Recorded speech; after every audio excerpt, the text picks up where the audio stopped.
یو ځل نبی علیه الصلاۃ والسلام د صحابه کرامو سره په مسجد نبوي کې ناست و. نبی علیه الصلاۃ والسلام فرمایل وی په دې دروازه چې څوک وس را دننه شو دغه کس جنتی دی. په دې چې څوک را دننه شو دا جنتی دی. صحابه کرامو انتظار کو چې اوس په دې دروازه به څوک را دننه کیږي. ناڅاپه وکتل چې عبدالله ابن سلام رضی الله تعالی عنه په دروازه را دننه شو. چې را دننه شو صحابه کرام خو پوه شو چې دا هغه صحابي دی چې چاته نبی علیه السلام جنتی وویل. کله چې نبی علیه السلام پاسېدو صحابه کرام دته راټول شو. وی ته خو د ځان نه خبر نه یې که نه؟ نبی علیه السلام خو ستا متعلق د جنت زیری درکو تا ته، ته خبر نه یې، ته لا نه وې راغلی. نبی علیه السلام وفرمایل چې په دې دروازه څوک را دننه شو هغه جنتي دی. مونږ کتل چې په دې دروازه ته را دننه شوې، نو دا راته ووایه چې ستا کوم عمل دی چې د هغې د وجې نبي علیه السلام وفرمایل چې دا انسان جنتي دی.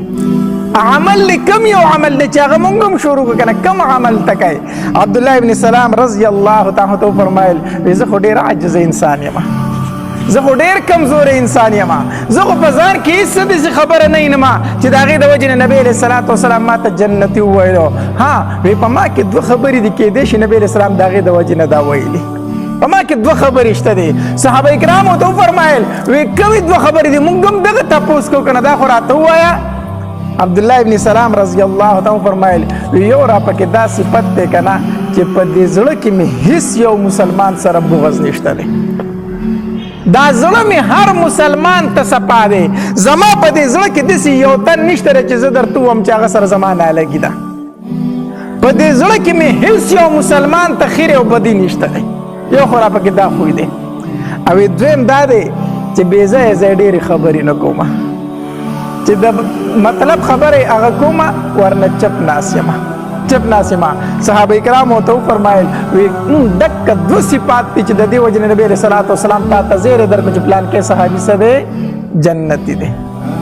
دا ډېر ښه صفات دي، ښه صفات دي چې یو چپ پاتې شي او دویم په زړه کې چاته څه نه لري؟ بغض نه لري، کینه نه لري، حسد نه لري، حسد نه لري. زړه مسلمان ته پاک ساتي، پاک ساتي. یو صحابي راغی نبی علیه السلام لره وی د الله پاک پیغمبره داسې یو عمل راته وښیه چې د هغې په ذریعې سره زه جنت ته لاړ شم. داسې کوم عمل دی چې زه یې وکړم او زه پې جنت ته لاړ شم؟ نبی علیه السلام ورته وفرمایل ای زما صحابي دا دوه کاره ډېر کوه. کم کم؟ وی یو تقوا اختیار کا. څه اختیار کا؟ تقوا اختیار کا. او دویم ښایسته اخلاق. دا داسې دوه اعمال دي، دوه اعمال دي چې اکثر خلک به د دې د وجې نه جنت ته ځي، جنت ته به ځي. تقوا اختیار کا، تقوا او ښایسته اخلاق اختیار کا. ډېر کله ته بعضې نیکان خلک داسې وي چې یقینا ډېر اعمال کوي نیکو، ډېر تقوادار وي خو اخلاق برابر نه وي، د چا سره په سمه خوله باندې خبرې نه کوي، طبیعت هر ټیم هر چاته خراب نیولی وي. نبی علیه السلام ورته وفرمایل یوه تقوا اختیار کا. تقوا څه ته ویلی شي؟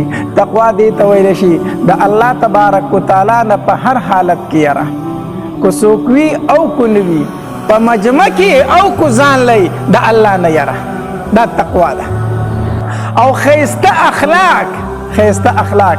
بیا هغې صحابي دې تپوس وکړو وی د الله پاکه پیغمبره هغه کم څیزونه دي چې د هغې د وجې نه به اکثر خلک جهنم ته ځي؟ نبي علیه السلام ورته وفرمایل ژبه او شرمګاه. دا دوه څیزونه داسې دي چې اکثر خلک به د دې د وجې نه جهنم ته ځي. په دې ژبه به ډېرو خلکو ته تکلیف ورکړی، په دې ژبه به ډېرو خلکو ته کنځلې کړي، په دې ژبه به د ډېرو خلکو سپکاوی کړی، په دې ژبه به ډېرې چغلۍ کړي، په دې ژبه به ډېر غیبتونه کړي وي، د ډېرو خلکو عزتونه به یې پې خراب کړي. ژبه ژبه. دویم شرمګاه، ده به د دې حفاظت نه کړی، حفاظت نه کړی. نو ژبه انسان لره خپل په کنټرول کې ساتل پکار دی، د ژبې حفاظت پکار دی. یو ځل نبی علیه السلام د اختر ورځ وه، د اختر مانځه ته روان و. په لاره باندې وکتل چې د زنانو یو ټولګی دی. نبی علیه السلام د زنانو دې ټولګي ته ورغی وی یا معشر النساء تصدقنا، ای د زنانو ټولګي صدقه ډېره کوئ، صدقه ډېره کوئ، ډېره صدقه کوئ.